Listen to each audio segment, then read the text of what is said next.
We are in Psalm chapter 8. Feel free to turn there if you haven't yet. I am not an outdoors guy. And my dad grew up in Brooklyn. My mom grew up in Queens. They were not an outdoorsy people. They didn't camp. They didn't hunt. They didn't fish. I have no idea what I'm doing outdoors. I have never, I camped one time. I was invited with a church group to go camping with my father, and he and I went together, and he stayed up all night. We slept in a tent. He stayed up all night holding a knife in case bears attacked. Because he's from Brooklyn. This is what you do. Like, you always have a knife with you when you're from Brooklyn. That's part of the deal. So it's been very hard for me over the years to love and appreciate the outdoors. Some of you grew up with this stuff. Chase, who you saw a little while ago up here, is an outdoorsman extraordinaire. If you get stuck in the woods somewhere, you want Chase with you. I can take an offering or something. I will be no good whatsoever. But he would help you. Well, the problem is it sometimes leads me to not notice the world around me.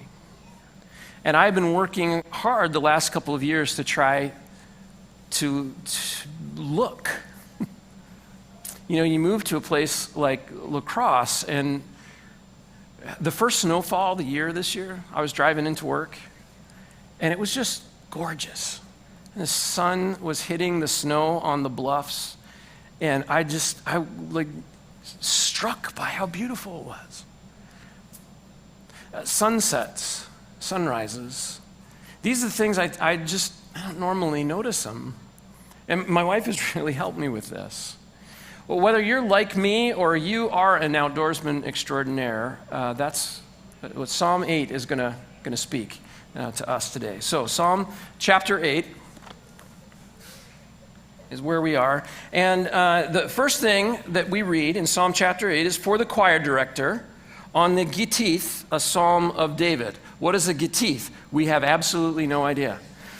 No idea. There are several phrases and words in Psalms that we're not really sure. We can kind of guess based on context. It could be an instrument. It could be like chorus or bridge or a tune or something like that. But there are several of these. We get to them, we'll point them out, but we don't 100% know what it is.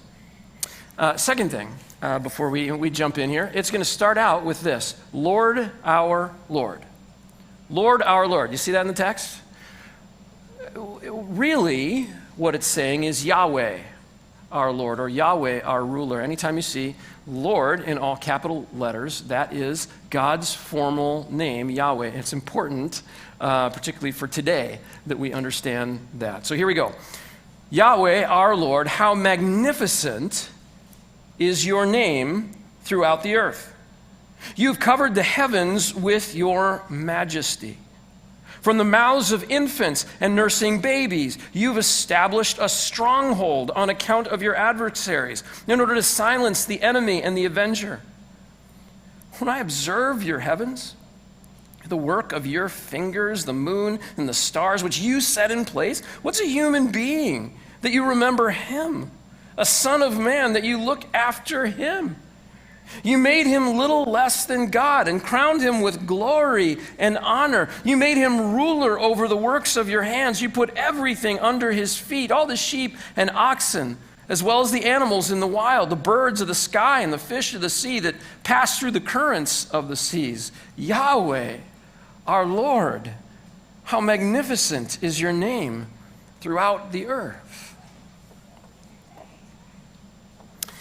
When I took my first poetry class in college, I learned something, and that is that poetry cannot just be read like every other piece of literature. And the Bible is actually divided into multiple genres of literature. We have to read each one according to that genre. This is poetry. We're reading poetry. There's theology in this, but it's written poetically. And so as we look at the Psalms each week throughout the summer, we need to remember that things are being stated in a way that can be sung, because these are all songs, and that makes sense, particularly to the people of the day. So there are 4 sections of this psalm. And really there's 5, but the last one and the first one are the exact same. So here are the 4 sections. Verse 1 is that Yahweh's world bears his name. Yahweh's world bears his name. Verse 2 is that no one can stand against Yahweh. Verse 3, actually verses 3 through 5, is that humans have a place in Yahweh's world. And verses 6 through 8, humans need to accept responsibility for the world that they occupy. And then the last one, verse 9, is as a repetition of verse 1. Yahweh's world bears his name. So let's talk about that one. Verse 1, Yahweh our ruler, our Lord, how magnificent is your name throughout the earth. You have covered the heavens with your majesty. We have some levels of authority in our world that transcend names. You don't run into certain people and call them by their name. Doctor, president, mayor. I have a friend who was in charge of all of the Army Reserve in South Carolina. Like when he would walk through Walmart, people would salute him. Soldiers would see him and they would stop and they would salute and the whole thing. I just called him Charles. Because it wasn't the same relationship, it was a different thing. But they couldn't do that. They wouldn't call him by his first name. And we have these things in our world because a name is personal. A name is intimate. God reveals his name to Israel. This is almost unheard of. Naming is a very big deal in the ancient world. God displays his name to his people. God's name is an extension of himself, the name Yahweh. Some of you may know the story of Moses and the burning bush, and the voice of God sends Moses back to Egypt, and Moses says, well, I can do all these things, but who am I going to tell them is sending me? And God gives this curious name. He says, I am. That's Yahweh. That's what that is. Yahweh, I am, is sending you. It's his personal name. In the Old Testament, when you read the phrase, where God puts his name, is kind of a common phrase. The temple is where God puts his name. The city of Jerusalem is where God puts his name. On the Israelite people, where God puts his name. It's an extension of himself. He writes his name on these things. This is significant. Why? Because we don't live in a world that has multiple gods, but the ancient world did. So when you went to some place other than the place where you lived, you had to remember that the gods of that place didn't know you, and you had to introduce yourself to them and get their favor. So a few years ago, I went to Israel. There's a picture I took outside the gate of Bethsaida, and this is I think this is a recreation or reproduction. I don't think this is the original. It's probably in the Jerusalem Museum. They wouldn't just leave it outside. But this is a god of the city of Bethsaida. And so do you see these stones here? This is the altar. So before you walk into the city, if you're going there to do business, you want to get the God on your side. You want to pour out a drink offering. You want to leave a little something, a little some money, whatever it might be. See, your God doesn't go with you. Gods don't travel. When the people of Israel are fighting, are in a battle, it's not really your army against their army. It's your God against their God. Whose God wins? Whose God is stronger? What David says in Psalm chapter 8 is that God puts his name over all the earth. He's not a God that just lives in the valley. He's not a God just lives in the mountains. He's not a God who's confined to the sea.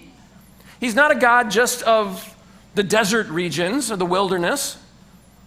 Everything is his. Everywhere is his domain.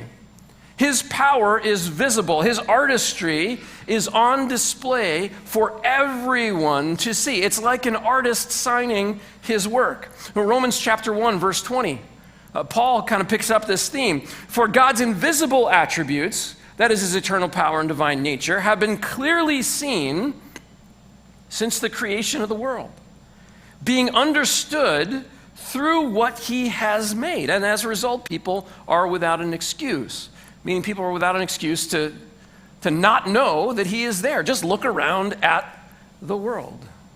So that's the first part. God, Yahweh, puts his name over all that we see. Verse 2, no one can stand against Yahweh. From the mouths of infants and nursing babies, you have established a stronghold on account of your adversaries in order to silence the enemy and the avenger. We have a phrase that we use all the time that comes out of this verse. Out of the mouths of babes. You heard that before. People who have no knowledge of the Bible might use that sometimes. And it's supposed to mean this is wisdom. There's wisdom coming out of this, and it kind of means that, but even the weakest of God's creation is stronger than anything else that man can devise. That's the idea that Psalms 8 is getting across. That means we don't need to fear.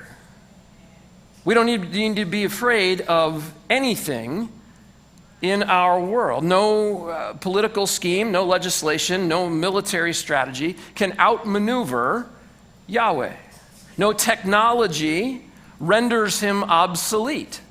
Nothing in our created universe can damage our relationship with him. This is the Apostle Paul, Romans chapter 8. For I am persuaded that neither death, nor life, nor angels, nor rulers, nor things present, nor things to come, nor powers, nor heights, nor depth, nor any other created thing will be able to separate us from the love of God that is in Christ Jesus, our Lord. Even those who are not advanced enough to recognize the beauty around them or the scenery or fully comprehend God, the brilliance of the human body, they know enough to praise God. It's in the wisdom of the simple, we are told in Proverbs, that the deepest truths are revealed. The most profound things are understood by the least sophisticated people. Several years ago, we were living in South Carolina, and we were taking a trunk full of garbage to take to the dump. We had done one of those big clean-outs at our house.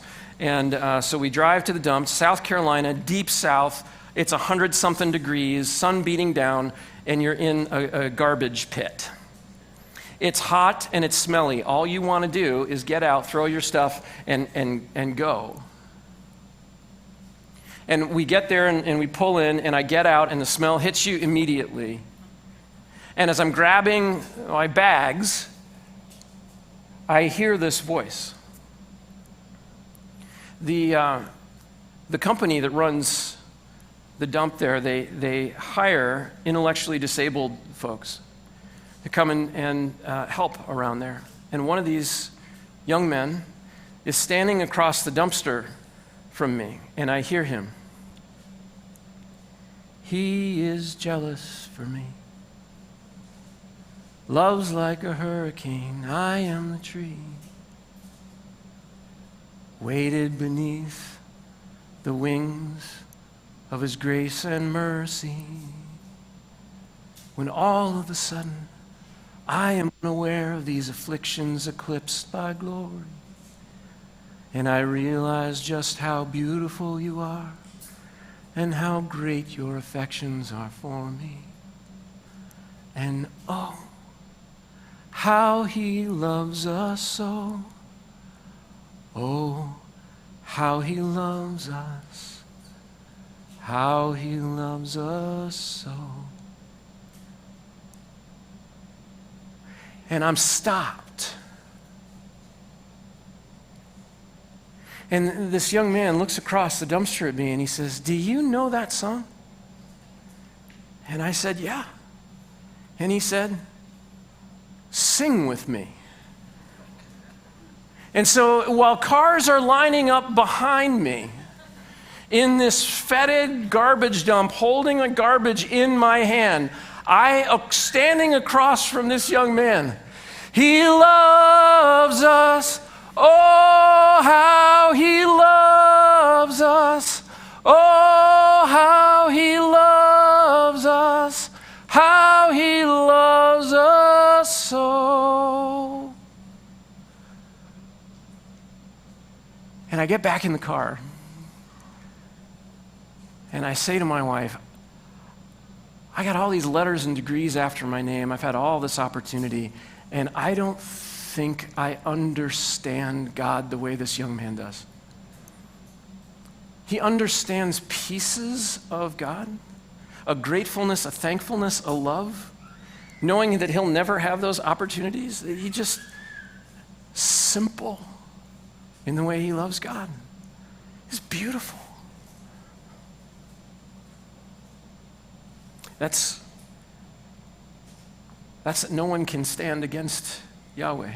Even the simplest things, the simplest parts of his creation, the smallest parts of his creation, the ones that we don't pay any attention to are the ones that know the deepest truths. They understand things that the rest of us don't. The third section is human's place in Yahweh's world. It's verses 3 through 5. When I observe your heavens and the work of your fingers, the moon and the stars which you set in place, what's a human being that you remember him? A son of man that you look after him? You made him little less than God, crowned him with glory and honor. Basically, David's saying, in light of the universe, what in the world are we doing here? When we look around, why am I here? I remember feeling this in Washington, D.C., taking my daughter and her choir group in high school to the National Cathedral. We walked into the National Cathedral. It was beautiful. And they built this whole thing so that it just resonates, so that you can speak normally from up here. You don't even need a microphone. It just goes out into the room, and you can hear it. And it's beautiful, it's gorgeous. And they had choirs in there, and they were singing, and I thought, if there's anybody who's comfortable in church, it should be me. I get the church thing. I understand the church thing. I'm very comfortable in this environment. But here I am in this church, and I feel completely out of place. Like, what am I doing here? And I think that is a normal reaction to being overcome and overwhelmed by something that you know is greater than you. Verse 5 says that God created us with a measure of glory and honor. This goes back to Genesis chapter 2, verse 7. Then Yahweh God formed the man out of the dust from the ground and breathed the breath of life into his nostrils, and the man became a living being. We are not captives in an aquarium that God is like watching and tapping on the glass and dropping some little food in once in a while for us and just seeing, well, I don't know how this is going to work out. Let's just see. No, we have his breath in us. We are created in his image, and we don't even fully understand what that means because he is spirit. Humans are the pinnacles of God's creation. The earth was made for us, and that means something. That's the next section, responsibility for Yahweh's world. That's what we have.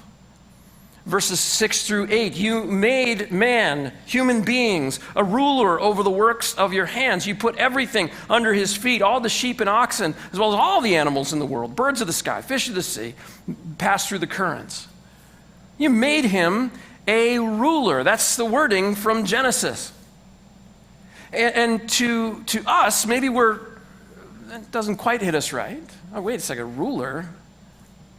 What this is really doing, this is kind of an answer. Genesis, all of Genesis, is really an answer to what the people who are receiving that book in the day of Moses believe about all of creation. It's an answer to the Mesopotamian creation myths that are going on, which is this, and this is the world that most people grew up in. This is what most people believed. Everybody knew that there were multiple gods. Everybody. And the idea was that not only did you have to appease those gods, but it was more than that. You were created to serve them. So they made this earth. The earth is theirs. It belongs to them. It's their garden, and we tend to it. In other words, you and I are slaves. So everything we do so the gods don't crush us or hurt us or damage us or whatever. The story in Genesis of the Tower of Babel, that has nothing to do with mankind trying to reach God. It's the other way. It's an elevator that goes from the heavens to the earth. So the gods would come down and inspect our work and say, okay, yeah, all right, so I'll bless this person and that person I won't, and I'm happy with this person and not that person. And that was the idea. You're created to serve the gods. And along comes Yahweh. And it's a totally different narrative. Paul reflects on this in Acts chapter 17, verse 25. God is not served by human hands as though he needed anything. He himself gives everyone life and breath and all things. You see, we don't do for Yahweh. Yahweh does for us. He made us this whole world to enjoy. Do you understand how mind-blowing it would be to proclaim Emmanuel at Christmas time? God is with us. What God would do that? The gods would come down briefly and look around, and then they would go right back to heaven. What God would come and walk around here? And then we get to verse 9, and it's just verse 1 repeated. There's a bookend to this. It's an emphasis. Yahweh, our Lord, how magnificent is your name throughout the earth. As rulers, Yahweh put all of creation at our disposal. But he did more than that. He also made us stewards of it. And that's the lesson for our lives. We have a twofold lesson here from Psalm chapter 8. First, we need to fulfill our responsibility to rule the creation that bears the name of God. Most of us are familiar with Aesop's fables and the fable of the goose that lays the golden eggs. Okay, so there's a goose, a family owns it, and every day they go outside and there's one solid gold egg. And every day there's a solid gold egg, every single day. And somebody gets the bright idea, well, hey, if this goose has like unlimited gold inside them, what if we cut open the goose? And when we cut open the goose, we'll have all the gold for ourselves right now. But of course, the story is they cut open the goose and they find that it's just a goose. And now they've lost the very thing that was giving them life and sustaining them and helping them. We are to be the most strident protectors of the world God has made, not the ones who are gutting it. We have to be the most careful in caring for God's resources. Because Yahweh, our ruler, has given us a mission to rule over the creation which bears his name. And we need to be good rulers, not tyrants. So how do we do this? Well, we need to be educated. We need to educate ourselves on things. We need to know about climate change and what we believe. I'm not telling you what to believe, but you need to believe something. We need to know what is believed about pollution, what to believe about carbon footprints and all these things. You see, unfortunately, in our world, this has all gotten politicized because everything has gotten politicized. Yeah, but we have a choice. We have a choice to not just say, that's not going to be political for me. I'm not going to make this part of some talking point. Nobody's going to manipulate me or control me. I'm going to go and find where the truth really is. Where do you get your information on this kind of stuff? Because a lot of us get our information from what a political party wants us to believe, and only that political party. Some of us get our information from what one news source wants us to believe, or one blog wants us to believe, or one person wants us to believe. But that's not good scholarship by anyone's definition. We need to determine to care for Yahweh's resources. That is animals, that is plants, that is oceans, that is each other. And so we can join organizations or donate to worthy causes and look into renewable energy and pick up trash in the river when we're out there and along the roads and all those things. Yes, absolutely. But we also have to deal with reality. The federal government says that Wisconsin, people come to Wisconsin from all over to be outside. That's why they do this. We have a beautiful state for this. We are 29th out of 50 in environmental friendliness, though, because a lot of our policies are polluting the very place that we live. In fact, Milwaukee has been deemed one of the most dangerous places to live in the country, if not the most dangerous place to live in the country, if you are non-white. Because in many, many places in Milwaukee, there is air quality that is way below what it should be. There's pollutants in the water, there's pollutants everywhere, and it is localized in certain neighborhoods. It's a dangerous place to be.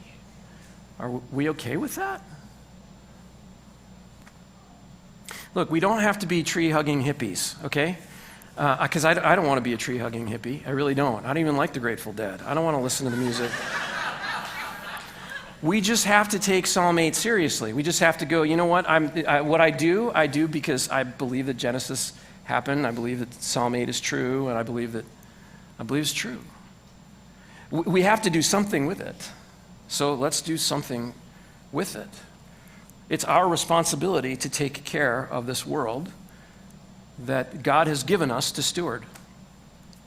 And it's one of the things that God is going to hold us accountable for. Hey, I gave you this slice of the world. How'd you do with that? Here's the second thing we need to do as a result of Psalm 8. We need to allow what we see in God's creation to overwhelm us with wonder. We just need to be overwhelmed a lot more than we are at Yahweh specifically. The psalmist is overcome by nature, and that overflows in praise for Yahweh. We should take time regularly to do this. Well, how do we do this? Well, it can be as easy as just as we drive along, or sitting on our porch, or going for a walk, or floating in the river, or whatever it is that we are doing. We need to then let that interaction with the world overflow in praise and glory and honor for God, and say it out loud. God is the artist, and he is with it. How often do you get to look at artwork with the artist standing right there and say, here's what I really love about this? We get to do that with God. He's right there. And he signed his work for us. My dad, growing up, was a gospel singer. He died in 1991, but he released a lot of albums. And so I have this little alert that goes off anytime one of his albums comes up on eBay. So this is this week's eBay collection of Dad's albums. He sold them for $5 at his concerts, and so I think $22.45 with $5 shipping is a little bit dear for that. But Dad would be proud, so that's good. And I have all, I bought these. I bought these different albums as they've come up on eBay. I've bought them over the years, and I don't buy them anymore, with one exception. Once in a while, one of his albums comes up that he has signed. That's different, you see, because I haven't seen my dad write his signature in many, many, many years, and I know that he held that album in his hand, and he took out the Sharpie, and he had this ridiculously big signature.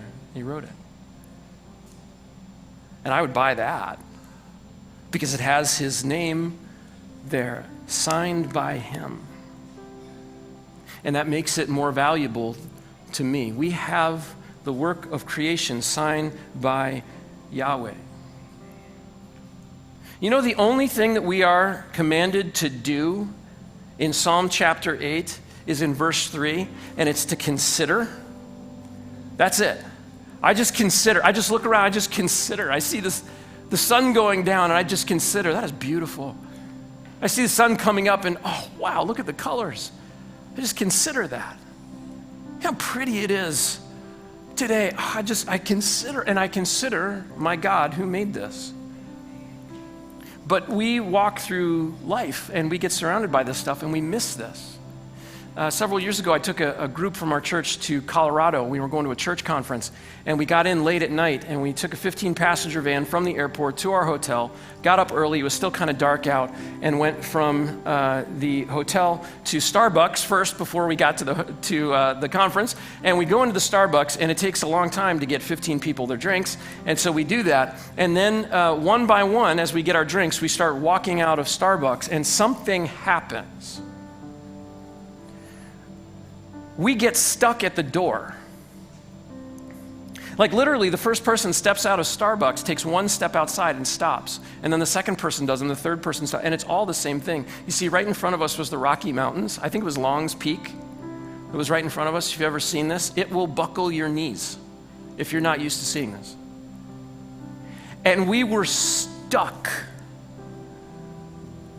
And one by one, we just stood there with our Starbucks, just staring at no one saying anything. And the people who are from there were getting mad. They're trying to leave Starbucks. They're like, "What? Just come move," because they're used to it. You see, they see it every day. It's just no big deal. And we can let this happen to us if we're not careful. One of my favorite hymns is an old poem that was set to music. It's called "This Is My Father's World." And I thought we could end the message today just by singing it together. So I already sang one solo today, so I'm not doing that again. You guys need to sing with me. So Jess is going to help us out. This is my Father's world, and to my listening ears, all nature sings, and round me rings the music of the sphere. This is my Father's world, I rest thee in the thought of rocks and trees, of skies and seas, his hand the wonders wrought. This is my Father's world, the birds their carols raise, the morning light, the lily white, declare their Maker's praise.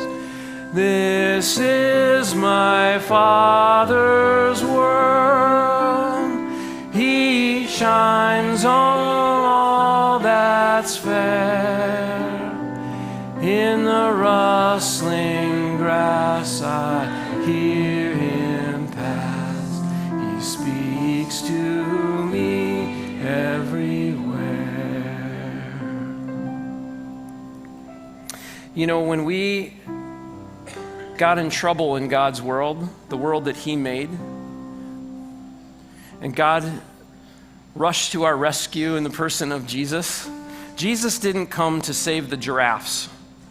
Giraffes are wonderful little creatures, big creatures, but he didn't come to save them. He didn't come to save the ocean. He didn't come to save the atmosphere. He came to save us. Because we are loved by our Creator. It's not that the Creator doesn't love his creation. Of course he does. But we are at the top of his list. So that's what we celebrate when we celebrate communion. We celebrate Jesus coming, God in human flesh, and paying a price that we should have paid for our sin, dying in our place on the cross. And if you are here and are a follower of Jesus Christ, we'd love to have you take part in this aspect of the service. No matter what church you may be visiting from or what tradition you're from, if you know you have a follower, that you are a follower of Christ, please join us in this. But if you're not sure, or you know you're not yet a follower of Christ, we're glad you're here, but would you just let the elements pass you by? And this is a time for those of us who have made the decision to follow Jesus. So that is what we are going to do. Let's pray together. Should we pray? Lord, we thank you that you loved us enough to send Jesus to come to die in our place. Come to an earth that you made gloriously, you made perfect, that we wrecked with sin, and you came anyway, running to our rescue. And so I thank you for that, God, and I pray that in the midst of these things, whatever it is that we're experiencing in life right now, that we would be able to look around and to wonder and to marvel and to consider all that you have done and all that you are doing. And for right now, we consider all that you have done to win our salvation and eternity with you. We reflect on these things and we pray these things in the name of Jesus and for the sake of his reputation. And we all agreed and said, amen. If you would, just take those elements, hold on to them, and we will take them together in just a moment.